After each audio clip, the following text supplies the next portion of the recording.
تعالوا سنة تانية هناخد مع بعض النهاردة المفرد والمثنى. المفرد والمثنى يعني ايه مفرد ويعني ايه مثنى؟ المفرد يعني بتكلم على حاجة واحدة. المفرد يعني بتكلم على حاجة واحدة، كتاب، كراسة، حقيبة، قلم. كل ده لما انا لما قلت الكلمات دي انت فهمت ان انا بتكلم على حاجة واحدة ولا اكتر من حاجة؟ لا، حاجة واحدة. تلميذ، طالب، ولد، طفل، معلمة، مدرسة. كل ده يفهمك ان انا بتكلم على حاجة واحدة. يبقى المفرد هو اللي بيدل على حاجة واحدة. كده خلصنا نص الدرس، ان المفرد هو بيدل على حاجة واحدة. طب المثنى؟ المثنى بيدل على حاجتين، اتنين. بيدل على اتنين. لما اقول مثنى افهم ان اللي هيتقال ده اتنين. خلاص. طيب لما اقول مدرستان، معلمان، قلمان، ولدان، طفلان، طالبتان، ده مثنى. ليه؟ علشان يقصد اتنين، هو بيتكلم عن اتنين. تمام. طيب يعني انا لما اجي اقول ولد دي مفرد، طب انا عايزه اخليها مثنى. المثنى يا اما هقول ولد، هكتب نفس الكلمه اهو ولد، بس هزود الف ونون، او او اقول ولد نفس الكلمه وازود ياء ونون. يبقى المثنى اللي انا فهمته ايه كده؟ ان المثنى يا بزود عليه الف ونون او ياء ونون. خلاص. يبقى هو ده المثنى، بزود الف ونون او ياء ونون. طيب امتى بزود الف ونون وياء ونون؟ مش لازم تعرف دلوقتي، خلاص. دي في مراحل متقدمه ان شاء الله لما تكبر وتخش بقى ايه سنوات اخرى.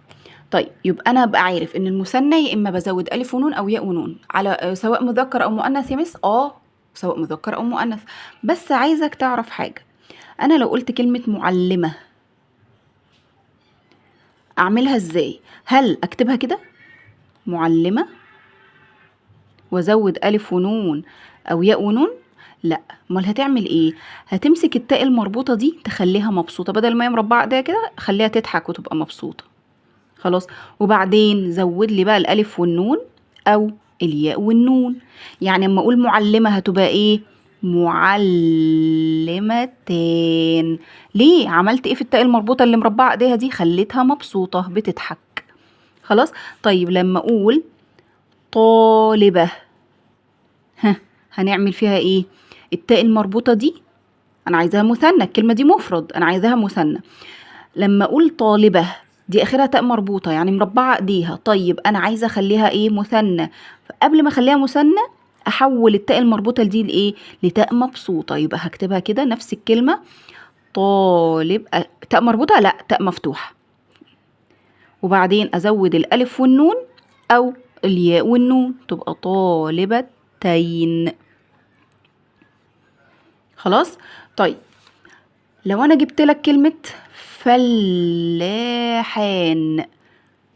اسألك دي مفرد ولا مثنى؟ لا دي مفرد، دي مثنى يا مس. طيب انا عايزاها بقى مفرد، يعني اعمل ايه؟ معرفش، اتصرف. انا قلت علامة المثنى ايه؟ الالف والنون. شيل الالف والنون هتبقى ايه؟ فلاح. يبقى هو ده المفرد بتاعنا. تلميذان، تلميذان. عايزاها مفرد، دي مثنى انا عايزاها مفرد، اعمل ايه؟ شيلي الالف والنون هتبقى تلميذ. خلاص. طيب انا عايزاك برضو تعرف حاجة مهمة قوي. انا عندي كلمات زي كلمة اسوان، عثمان، رمضان. ماشي. اسوان وعثمان ورمضان دي ايه؟ افتكر انت على طول تقولي دي مثنى يا مس، اخرها الف ونون اهو، انا شاطر انا مذاكر. لا، قبل ما تشيلي الالف والنون شوف الكلمة هتبقى مفهومة ولا لا. انا شلت كلمة الالف والنون من اسوان، بقت ايه؟ اسو. هو في بلد اسمها اسو؟ لا. يبقى الالف والنون دي ايه؟ بتوعها. انت خدتهم منها ليه؟ دول بتوعها.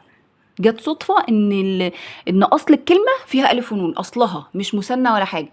طب ولد اسمه عثمان، شيل كده الالف والنون، ما احنا فاكرينها مثنى بقى. شيلي الالف والنون بقى اسمه عثم. في ولد اسمه عثم؟ لا. يبقى لما رجع له الالف والنون بتوعه هنطقها صح، عثمان. خلاص. يبقى انا كده لازم اجرب الكلمة الالف والنون دي اصلية فيها ولا لا. زي كلمة رمضان، مش هنغلط بقى الغلطة اللي احنا بنغلطها كل مرة ونقول دي مثنى دي اخرها الف ونون، لا. نعمل ايه؟ نجرب نشيل الالف والنون. لو فهمنا تبقى تمام دي مثنى. طب ما فهمناش، ايه ده الكلمة غريبة قوي، يبقى لازم احنا محتاجين الالف والنون في الكلمة عشان نفهم الكلمة. فمش هينفع نقول رمض، في ولد اسمه رمض او في شهر اسمه رمض، لا. فلازم اكمل اقول رمضان. خلاص. طيب لما اجي اقول عينان، ما دي اصليه يا مس. طب جرب شوف الالف والنون دول اصليين ولا لا. هشيلهم هو يا مس، بقت عين. فهمت ولا لا؟ فهمت. عين واحده وعينين كده بقت مثنى، يبقى الالف والنون دول ايه؟ اصليين. مثنى زياده، انا محتاجهم مش محتاجهم في الكلمه عشان يفهموني. الالف والنون دول العلامه اللي عرفتني ان ده مثنى. خلاص. طيب كلمه طفلان، طفلان. عايزه اعرف دي اصليه ولا لا. شيلي الالف والنون بقت طفل. فهمت، طفل واحد. ولما قلنا طفلان بقت اتنين، بقت مثنى. طيب انت فهمت؟ كنت محتاج الالف والنون في حاجه عشان تفهم الكلمه؟ لا يا مس ما كنتش محتاجهم. يبقى الالف والنون دول بتوع المثنى مش اصليه. خلاص. طب تعالى نحل هنا. بيقول لك اسم يدل على اكثر من اثنين او اثنتين. المثنى اسم بيدل على اتنين، على اكتر من على اتنين. المثنى بيدل على اتنين سواء اثنين او اثنتين، سواء مذكر او مؤنث. طب لو اكثر من اثنين او اثنتين ده بيدل على الجمع. يبقى المفرد هو ما دل على واحد، المثنى ما دل على اتنين، الجمع ما دل على اكثر من اثنين او اثنتين. فهنا بيقول لك اسم يدل على اكثر من اثنين او اثنتين هيبقى ايه؟ الجمع. اسم يدل على واحد او واحده يبقى ايه؟ مفرد ولا جمع ولا مثنى؟ لا ده مفرد. اسم يدل على اثنين او اثنتين، اهو اثنين او اثنتين يبقى مثنى. الكلمة المنتهية بتاء مربوطة تتحول عند التثنية لتاء ايه؟ تاء مفتوحة اللي هي المبسوطة اللي قلت لك عليها. بدل ما هي كده هتبقى كده. خلاص. كلمة طالب مفرد ولا مثنى ولا جمع؟ لا دي مفرد. جيران، اجري اقول مثنى؟ شيلي الالف والنون وجرب. صح؟ فهمت ولا لا؟ بقت جير. هل دي المقصود منها الجيراني؟ اما قلت جير كده انا فهمت ان انا قصدي جيراني؟ لا انا فهمت كلمه تانية خالص. يبقى انا محتاج الالف والنون عشان افهم حضرتك بتقولي ايه. جيران. يبقى الجيران دي الالف والنون دي اصليه ولا زائده؟ لا اصليه يا مست، انا محتاجه عشان افهم. فتبقى ايه؟ تبقى الكلمه دي ايه؟ جمع. فين احنا هنا. طيب كلمه قردان، شيلي الالف والنون بقت قرد. فهمت؟ فهمت. تبقى الالف والنون دول الالف والنون دول بتوع ايه؟ بتوع المثنى. طبيبتان، شيلي الالف والنون بقت طبيبه تبقى مثنى. كلمه مدرستان مفرد ولا مثنى ولا جمع؟ لا دي مثنى. رمضان اللي لسه قايلها لك، شيلي الالف والنون هتبقى رمضاء. في حاجه اسمها رمضاء؟ في شهر اسمه رمضاء؟ لا. يبقى ده ايه؟ مفرد. كلمه مفرد الالف والنون دي اصليه. كلمة مآذن، مآذن. انت اما قلت مآذن انت فهمت انها واحدة؟ لا مفردها مأذنة. طب مآذن دي معناها اتنين؟ لا دي معناها كتير يبقى جمع. كلمة عثمان، شيلي الألف والنون شوفها أصلية ولا زائدة. بقت عثم، ما فهمتش حاجة. يبقى أنا لو حطيت الألف والنون فهمت عثمان. يبقى الألف والنون دول أصليين، أنا محتاجهم في الكلمة علشان أفهم الكلمة. تبقى مفرد، ولد اسمه عثمان. كلمة بنت، بيقول لك مثنى بنت ايه؟ بنتان. مثنى عادل عادلان. خلاص ان شاء الله مع مصر هي هبسطها لك.